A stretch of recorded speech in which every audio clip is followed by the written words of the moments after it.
sampai dirantai. Tapi jangan dirantai dari sekarang ya. Ya, nanti kalau keluar Dajjal. Ma'asyiral muslimin yang dimuliakan Allah Azza wa Jalla. Tapi di sini ikhwatu fiddin, dengan melihat fisik Dajjal yang jelek itu, Dajjal ini mengaku Tuhan dan diberikan keanehan yang luar biasa. Anehnya, dia tidak bisa menghapus kafir di dahinya. Dia bisa mengatakan kepada langit, hujan kamu, hujan. Bumi tumbuh, tumbuh. Keluar kamu pendaraan bumi, keluar.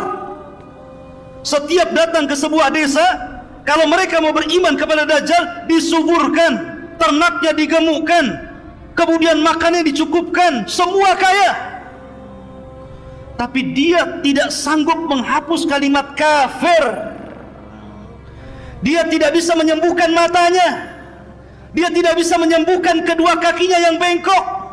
Dia tidak bisa merubah fisiknya supaya menjadi ganteng, supaya menjadi cantik. Tidak bisa. Kenapa coba? Untuk menunjukkan bahwa tidak ada yang sempurna kecuali Allah.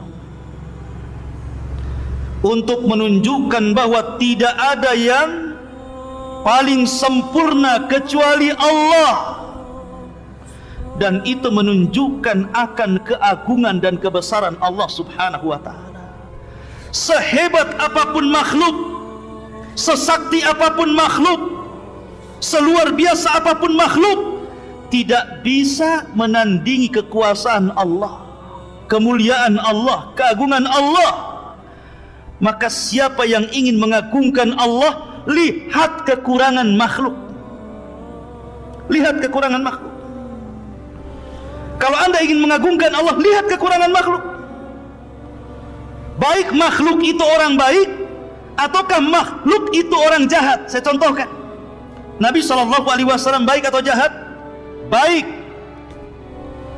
Tapi Nabi SAW ketika perang Uhud, gigi gerhamnya pecah, berdarah.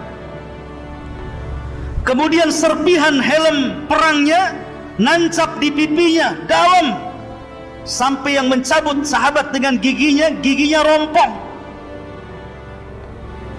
Ada bekas lukanya Rasulullah. Kenapa Rasul terluka? Kenapa gigi Rasul sampai pecah? Untuk menunjukkan bahwa sekalipun dia Nabi, sekalipun dia Rasul, sekalipun diberikan mukjizat, tetap saja ada kekurangannya di situ. Karena tidak ada yang sempurna kecuali Allah Subhanahu wa ta'ala. Makanya Dajjal itu sangat jelek. Sesakti apapun tidak bisa menghapus kafir di dahinya. Tidak bisa meluruskan kakinya yang bengkok. Tidak bisa kemudian mengobati matanya, untuk menunjukkan bahwa dia adalah makhluk dan di sana ada Khaliq Subhanahu wa ta'ala. Ma'asyiral muslimin yang dimuliakan Allah Subhanahu wa ta'ala, Imam Nawawi rahimahullahu ta'ala ketika menjelaskan kalimat kafara di dalam dahi di dalam jidatnya Dajjal itu kafara gitu ya. Apa kata beliau? Sesungguhnya itu alamat dhahir yang tidak bisa dihapus. Sengaja Allah Subhanahu wa ta'ala tampakkan itu, di mana seorang muslim akan sanggup membaca apa yang ada di jidat Dajjal itu. Baik dia bisa menulis atau tidak, baik dia bisa membaca atau tidak. Tapi orang-orang munafik, orang-orang ahli maksiat, apalagi orang-orang kafir, seolah-olah mereka tidak diperlihatkan kalimat kafir. Lihat dari sini ikhwatu fiddin, bahwa hidayah itu milik Allah Subhanahu wa ta'ala. Sudah jelas-jelas ada kafirnya, dia tidak mau mengkafirkan Dajjal, malah jadi pengikutnya. Itu tanda-tanda yang sudah jelas loh. Jelas-jelas saya ini kafir, kenapa kamu ikut orang kafir gitu. Tapi sekali lagi, hidayah milik Allah. Kalau Allah hendak memberikan hidayah, maka tidak ada yang bisa menyesatkannya. Tapi kalau Allah hendak menyesatkan, tidak ada yang sanggup memberikan hidayah. Perhatikan firman Allah Subhanahu wa taala, ikhwan. Allah Subhanahu wa taala berfirman ketika bicara tentang kinayah seorang nabi di dalam Al-Qur'anul Karim.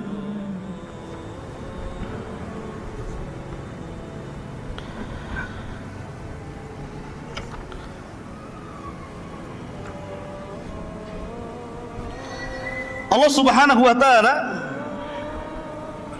menjelaskan tentang bahwa hidayah itu milik Allah Subhanahu wa taala. Innaka la tahdi man ahbabta walakinallaha yahdi man yasha. Sesungguhnya ya Muhammad, engkau tidak akan mampu memberikan hidayah kepada orang yang kau cintai, karena hidayah itu hanya milik Allah Subhanahu wa taala. Allah yang kasih kepada siapa yang dikehendaki. Dari sini maka, karena hidayah itu milik Allah, maka mintalah perlindungan kepada Allah kalau seandainya Allah takdirkan Dajjal muncul, agar kita diistiqomahkan dan tidak mudah goyah keimanan kita. Karena Allah Subhanahu wa taala itu mudah membolak-balikan hati orang. Pagi dia beriman, sore dia kafir. Sore dia beriman, pagi sudah kafir. Ma'asyiral muslimin, ini fitnah yang luar biasa. Baik, kita akan urut. Ma'asyiral muslimin yang dimuliakan Allah Subhanahu wa taala. Siapa para pengikut Dajjal? Saya katakan di awal bahwa Dajjal itu akan muncul di Khurasan, kemudian akan diikuti 70.000 Yahudi Asfahan, lengkap dengan atribut Yahudi di kepalanya. Dari situlah mulai Dajjal melanglang buana. Kemudian Dajjal pun mulai memerangi bangsa Arab. Kemudian banyak orang-orang Arab akhirnya ikut Dajjal, orang-orang Arab yang jahil. Banyak yang ikut Dajjal. Kemudian nyasar ke orang-orang Turk. Orang-orang Turk itu orang-orang yang matanya sama dengan mata kita, kayak orang-orang Asia model-model antum ini, ya. Jadi matanya sipit, wajahnya bulat gitu ya, kulitnya putih. Itu kan orang-orang Asia, orang-orang Turk. Kemudian juga orang-orang asing, bukan orang Arab kayak kita ini, orang asing bukan orang Arab. Orang asing akan banyak menjadi pengikut Dajjal. Orang-orang Turk banyak akan mengikut Dajjal, termasuk juga para wanita. Saya katakan dari tadi, para wanita akan banyak dan sangat banyak mengikuti Dajjal. Termasuk juga adalah orang-orang yang memang dari hatinya sudah penuh dengan kemunafikan dan kekafiran, maka mereka akan jadi para pengikut Dajjal. Dajjal ini ikhwatu fiddin kemudian selama perjalanannya 40 hari ini akan membuat fitnah di sana dan di sini. Sebagaimana tadi yang sudah saya ceritakan, dia lewat ke sebuah perkampungan kemudian mengajak beriman. Kalau kampung itu beriman, maka Dajjal menjanjikan tanahnya subur, ternaknya gemuk, kekayaannya ditambah, dan mereka tidak akan kelaparan dan mereka akan dikayakan. Tapi kalau tidak mau beriman, ditinggalkan Dajjal, tiba-tiba kering kelontang tanahnya, hilang makanannya, mati tumbuh-tumbuhannya, mati binatang-binatangnya, kelaparan. Begitulah Dajjal, ya. Seolah-olah di tangannya sorga dan neraka, seolah-olah di tangannya air dan api. Padahal itu adalah sihir yang ditampakkan syaitan. Ma'asyiral muslimin, sampai akhirnya Dajjal berusaha untuk masuk ke dalam Mekah, tetapi Dajjal tidak bisa masuk, karena di Mekah itu dipagari oleh para malaikat dengan pedang yang terhunus. Maka Dajjal harus melawan malaikat dan pasti akan kalah. Makanya Dajjal kemudian tidak bisa masuk ke Makkah dan Masjidil Haram, akhirnya bergerak ke Madinah. Rupanya di Madinah sama. Madinah itu tanah haram, dikelilingi Dajjal, sehingga Dajjal hanya naik ke atas bukit dan hanya melihat dari bukit itu kepada Masjid Nabawi. Kemudian Dajjal mengatakan, hadza qasru Abyad, hadza qasru Ahmad. Inilah istana putih, inilah istana Ahmad. Maksudnya Masjid Nabawi, istananya Nabi SAW. Subhanallah. Apa yang dikatakan Dajjal, bahwa inilah qasru Abyad, ini istana putih. Lihat Masjid Nabawi ini kalau di malam hari, cahaya yang memancar itu warna putih itu. Persis seperti sabda Rasul, kinayah dari perkataan Dajjal. Ya.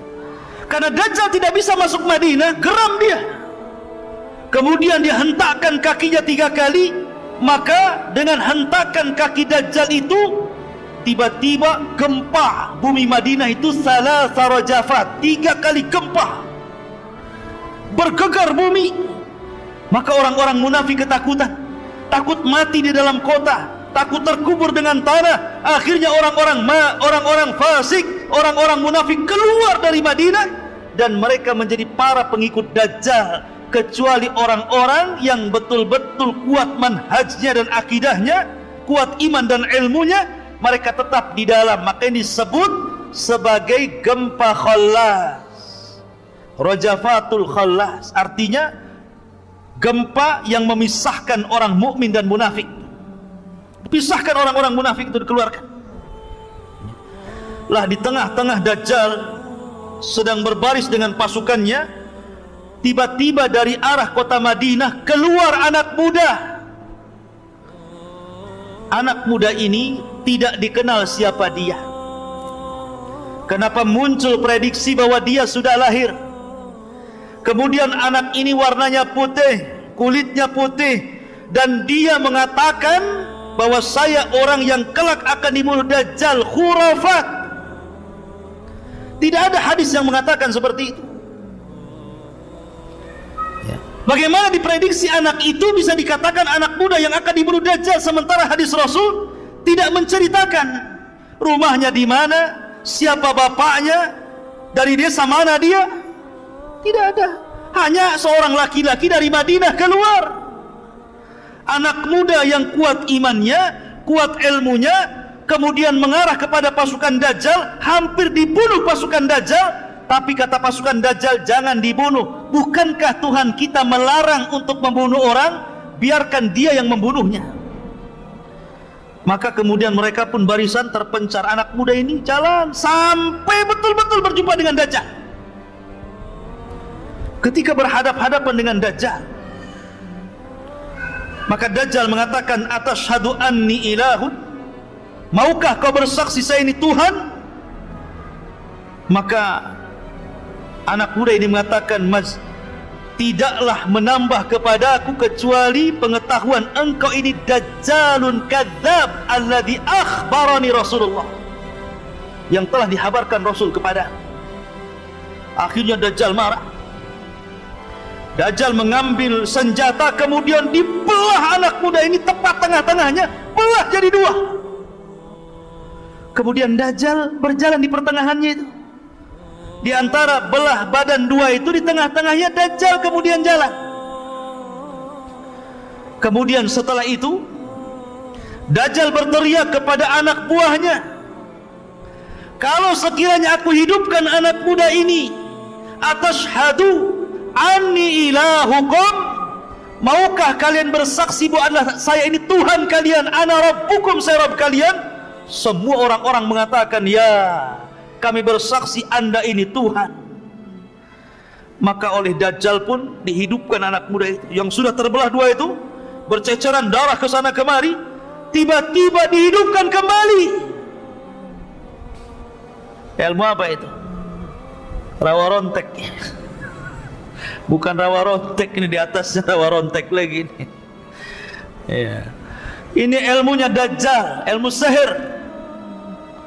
Ketika anak muda ini dihidupkan, kata Dajjal, sudah tahu kesaktianku, maukah kau akui aku adalah Tuhan? Kata anak muda ini, tidaklah, kata anak muda ini, setelah kejadian ini tidaklah menambah kepadaku kecuali engkau itu dajjalun kadzab, akhbarani Rasulullah. Makin yakin kau ini dajjal yang dihabarkan Rasulullah. Maka dajjal ngamuk, hampir-hampir dia membunuh anak muda, tapi tidak bisa. Dajjal sudah hilang kesaktiannya, tidak bisa lagi membunuh anak muda itu. Akhirnya karena takut aibnya, padahal sebenarnya anak muda ini sudah bicara dengan orang-orang, jangan percaya dia, kejadian itu hanya satu kali, tidak mungkin diulang lagi. Tapi dasar orang yang sudah buta hatinya, buta matanya, buta hidayah, maka tidak didengar ucapan anak muda itu. Akhirnya anak muda itu dilempar ke dalam api yang hakikatnya itu air. Padahal anak muda sudah mengatakan dia tidak mungkin bisa mengulang lagi, tidak mungkin membunuh. Tapi biar kelihatan bahwa dajjal sakti, dilemparnya ke dalam api, tidak jadi dibunuh. Ma'asyiral muslimin yang dimuliakan Allah Azza wa Jalla, akhirnya dajjal pun mulai melanglang buana ke sana kemari, menyesatkan manusia sebanyak-banyaknya. Dan inilah fitnah yang paling besar.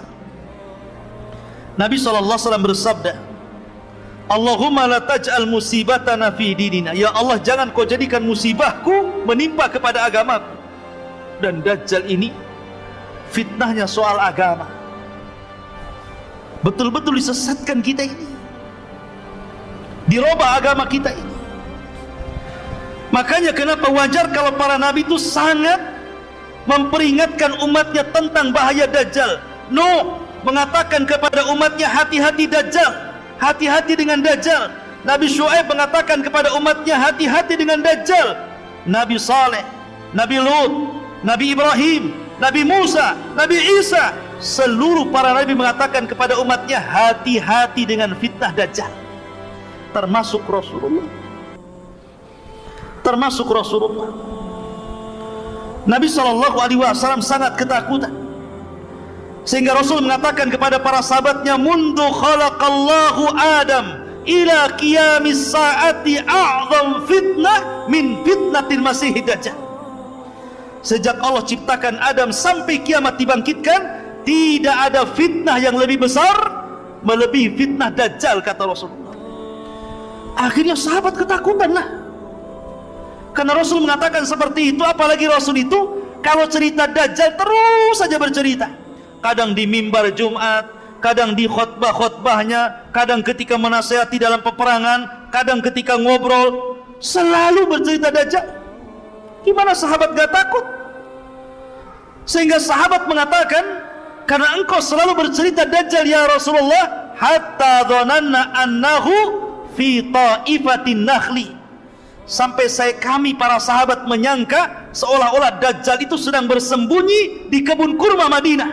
Saking takutnya para sahabat, jangan-jangan dajjal itu sudah ada di kebun kurma Madinah, karena Rasul selalu bercerita tentang dajjal. Dan begitulah caranya para nabi untuk menghindarkan kemunculan dajjal, dengan cara berbicara banyak tentang dajjal. Karena dajjal tidak mungkin keluar kecuali kalau orang sudah berhenti menyebut-nyebut tentang dajjal. Maka ceritakan dajjal kepada anak-anak Anda, ceritakan kepada anak-anak kita tentang bahaya dajjal. Nah, dajjal ini begini-begini. Sudahlah cerita-cerita dua anak botak itu nggak usah diceritakan. Tidak perlu cerita tentang kura-kura ini itu, tidak perlu. Dari sekarang ceritakan tentang dajjal, ceritakan tentang Ya'juj dan Ma'juj, ceritakan tentang turunnya Isa, ceritakan tentang Rasulullah, para sahabat. Gantilah sekarang cerita-cerita di rumah itu, karena dajjal tidak mungkin keluar, bahkan akan gagal keluar di tahun 2022 kalau Anda terus cerita dajjal. Ya, memang kan begitu hadisnya. Ya. Supaya nggak keluar tahun 2022 apa? Perbanyak cerita dajjal. Ceritakan dajjal di mana-mana. Nggak keluar itu. Karena Rasul yang mengatakan, la yakhrujud dajjal hatta yadhhaban nas an dzikrihi wa tatrukal a'immatu dzikrahu 'alal manabir. Tidak mungkin dajjal keluar sampai manusia berhenti menyebutnya, para dai, para duat berhenti menyebut di mimbar-mimbarnya. Ketika manusia sudah lalai, Dajjal keluar. Tapi kalau antum terus menyebutkan soal Dajjal, maka Dajjal tidak mungkin keluar dalam waktu dekat.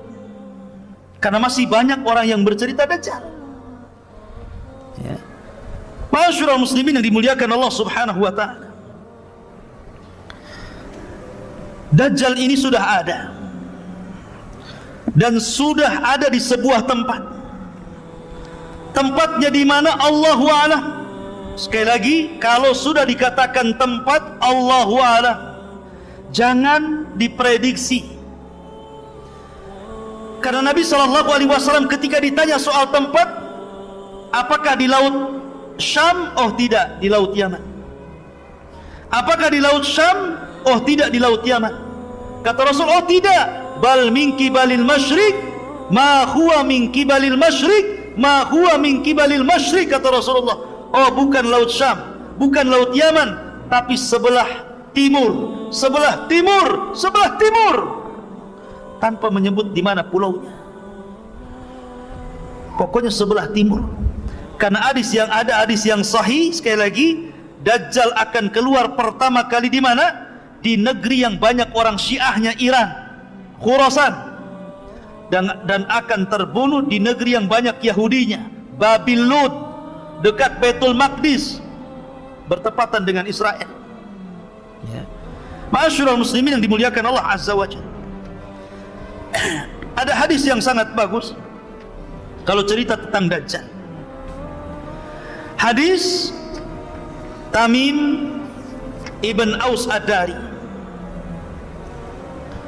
Tamim ibn Aus Ad-Dari ini, ikhwatu fiddin, adalah seorang sahabat. Dulunya Nasrani, kemudian masuk Islam. Tamim Ad-Dari ini ahli ibadah, termasuk ahli ibadah Palestina. Bahkan terkadang satu malam dia sholat hanya membaca satu ayat diulang-ulang sampai subuh, dan dia menangis. Dialah yang menerangi masjid Rasulullah. Dia pula yang membuatkan mimbar Rasul sallallahu alaihi wasallam. Tamim ibn Aus Ad-Dari, orang yang sangat dihormati Umar ibn Khattab karena punya karamah yang zahirah, yang nampak. Jadi ada kisah demikian. Kenapa Umar sangat menghargai Tamim ibn Aus Ad-Dari? Jadi ketika Abu Bakar memerangi Musailamah Al-Kadzab, si Nabi KW, Nabi palsu, maka terjadilah peperangan di Yamamah. Banyak orang-orang yang hafal Quran meninggal dunia, dan Musailamah berhasil dibunuh oleh Wahsy, budaknya Hindun. Kemudian orang-orang yang selamat dari orang-orang kafir bersembunyi. Salah satunya saudara Musailamah, namanya Harmalah Hanafi. Masih ada saudara dengan Musailamah Al-Kadzab, bersembunyi dia. Ketika Abu Bakar meninggal dunia, khalifah kemudian naik, Umar ibn Khattab radhiyallahu an. Datang Harmalah kepada Umar ingin masuk Islam. Kemudian dia mengatakan, ya Umar, inni taib qabla an taqdiru alayya. Ya Umar, saya bertobat kepada Allah. Saya ingin masuk Islam sebelum kau tangkap aku. Takut kalau sebelum ditangkap dia tidak bertobat, bisa dipenggal tuh. Maka dia mengatakan, saya tobat sebelum kau tangkap aku, katanya. Kata Umar ibn Khattab, kalau engkau ingin bertobat, ingin belajar agama, pergi sana ke Palestina. Di sana ada Sayyidul Muslimin, pemimpinnya orang Muslim, Tamim ibn Aus Ad-Dari, ada di sana. Dan ingat, Tamim ibn Aus Ad-Dari ini punya kebiasaan, suka memukul orang di samping kanan dan di samping kiri. Bukan dipukul keras-keras, tidak. Ya, ditepak gitu saja, tepak gitu. Kemudian ditarik tangannya, ayo makan di rumah. Selalu seperti itu. Siapapun yang duduk di samping kiri Tamim ibn Aus Ad-Dari, dia kebagian makan di rumahnya. Itu kebiasaannya, ngajak makan. Coba antum buat kayak gitu, biar saya bisa duduk di samping antum. Ya kan? Jadi kebiasaan Tamim ngajak makan, masya Allah. Ya, baiknya Tamim ibn Aus Ad-Dari. Jadi suatu ketika terjadi kebakaran hebat di Hurrah, satu tempat. Api membumbung di mana-mana, kebakaran hebat. Datanglah Umar ibn Khattab kepada Tamim ibn Aus Ad-Dari dan mengatakan, "Ya Tamim, engkau harus menyelesaikan kebakaran itu." Ya. Akhirnya kata Tamim, "Ma'ana ya Amirul Mukminin." Siapa saya wahai Amirul Mukminin harus menyelesaikan kebakaran? Ya. Kata Umar ibn Khattab, "Sudah, kau harus menyelesaikannya." Berangkatlah Umar ibn Khattab, Harmalah dan Tamim ibn Aus Ad-Dari. Sampai di tempat kebakaran, maka dia berdoa kepada Allah Azza wa Jalla, kemudian dikebaskan tangannya, padam semua apinya. Karamah, ikhwan. Karamah namanya. Ya. Kalau antum sampai 100 gini tetap ini nggak akan mati. Ya. Kecuali bawa mobil damkar, baru mati. Ya. Ini karamah Tamim ibn Aus Ad-Dari, ya. Lah, hebatnya di antara keutamaan Tamim bin Aus Ad-Dari ini, tidak ada sepanjang sejarah Rasul mengambil cerita dari sahabat kemudian diceritakan kembali ke sahabat, kecuali ceritanya Tamim ibn Aus Ad-Dari tentang Dajjal. Karena ceritanya Tamim persis seperti cerita Dajjal yang selalu Rasul ceritakan kepada para sahabatnya. Makanya Rasul SAW mengambil cerita Tamim kemudian diceritakan kepada para sahabatnya. Dan tidak pernah ada cerita sahabat diambil Rasulullah. Biasanya Rasul yang bercerita diambil sahabat. Ini cerita sahabat diambil Rasulullah, disampaikan kepada sahabat yang lainnya. Dan itu salah satu keutamaan Tamim bin Aus Ad-Dari. Suatu ketika, hadis ini dikeluarkan Imam Muslim dari hadis Fatimah ibn Qais. Kata Fatimah ibn Qais, "Aku mendengar ada seorang yang menyerukan as-salatul jami'ah."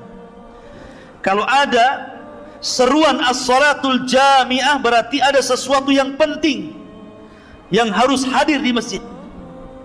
Makanya dalam salat kusuf, gerhana itu disunnahkan kalimat bukan azan, tapi menyebut as-salatu jami'ah kalau ngundang orang. Jadi kalau terjadi gerhana, antum ke masjid, ambil mic, as-salatul jami'ah, biar orang-orang datang, bukan azan. Ya. Maka orang-orang pun kemudian datang. Setelah itu kemudian Nabi SAW sholat. Setelah sholat kemudian Nabi SAW berceramah naik ke atas mimbar. Kata Nabi SAW, "Inni wallah ma jama'tukum li raghbatin wala li rahbatin." Kata Rasulullah, aku tidak mengumpulkan kalian karena ada perkara yang menyenangkan atau ada perkara yang menakutkan. Walakinni jama'tukum, tetapi sengaja aku kumpulkan kalian, li'anna Tamim ibn Aus Ad-Dari kana rajulan nasraniyan faja'a fabaya'a wa aslama wa haddatsani haditsan wafaqa alladzi kuntu uhadditsukum anil masihid dajjal. Akan tetapi kata Rasul, sengaja aku kumpulkan kalian, ada seseorang namanya Tamim bin Aus Ad-Dari baru saja datang, berbaiat kepadaku, masuk Islam kepada agamaku. Dia menceritakan sebuah cerita persis seperti yang aku ceritakan kepada kalian tentang Dajjal. Mulailah Nabi SAW bercerita tentang ceritanya Tamim ibn Aus Ad-Dari. Jadi Tamim dan 30 awak ini hendak melakukan perjalanan perniagaan, mau dagang. Rupanya di tengah lautan datang ombak sangat besar, menggulung kapalnya, dipermainkan ombak sehingga kapalnya akhirnya terhempas sedikit demi sedikit, entah berentah ada di pulau mana. Tiba-tiba berhari-hari, ada yang mengatakan syahron, 1 bulan, diombang ambing tak kemana. Akhirnya tiba-tiba Tamim bin Aus Ad-Dari terdampar di sebuah pulau setelah 1 bulan dipermainkan ombak. Bayangkan 1 bulan dipermainkan ombak,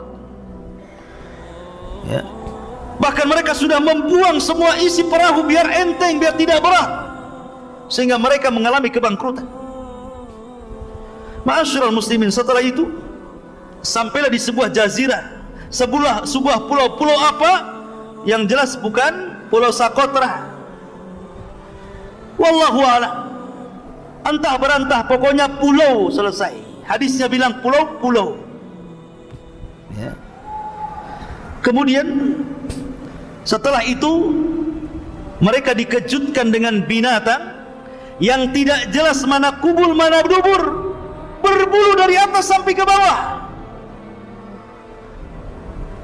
Kemudian tiba-tiba mereka ketakutan dan mengatakan, wailaki man anti, celaka siapa kamu, aneh kali bentukmu, penuh dengan bulu, mana dubur mana kubul nggak jelas,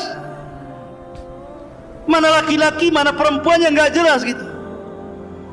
Yang jelas bukan LGBT, ya.